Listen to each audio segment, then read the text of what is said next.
ভারপ্রাপ্ত চেয়ারম্যান তারেক রহমান সমাপ্ত করবেন।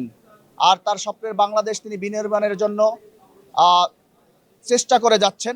আগামীতে আরও ভালো কিছু তার কাছ থেকে আমরা প্রত্যাশা করি। আপনারা ইতিমধ্যে দেখেছেন তার কথাবার্তা, তার বক্তব্য, কিভাবে বাংলাদেশ এগিয়ে নেবেন।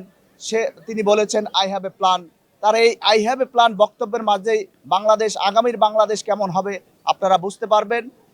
আশা করি দেশ এবং জাতি এই শোকাবহ দিনগুলো কোনোদিন ভুলবে না এবং খালেদা জিয়ার এই অপূরণীয় ক্ষতি বাংলাদেশ আর পূরণ করতে পারবে না। এরকম শতবর্ষে এবং ক্ষণজন্মা নেত্রী বাংলাদেশে আর আসবে না, এটাই আমরা মানি। আমার হৃদয়ের নেত্রীকে আমরা রেখে গিয়েছি এই কবরস্থানে, রেখে গিয়ে আমরা কিন্তু ঘুমাতে পারি না, তাকে কিন্তু আমরা স্বপ্ন দেখি। তিনি আজও আছেন। এই যে বিয়োগ ব্যথা, জানি না আর কতদিন চলবে। তো আমরা দোয়া করি, দেশবাসীর কাছেও দোয়া চাই, তার জন্য রুহের মাগফিরাত কামনা করছি।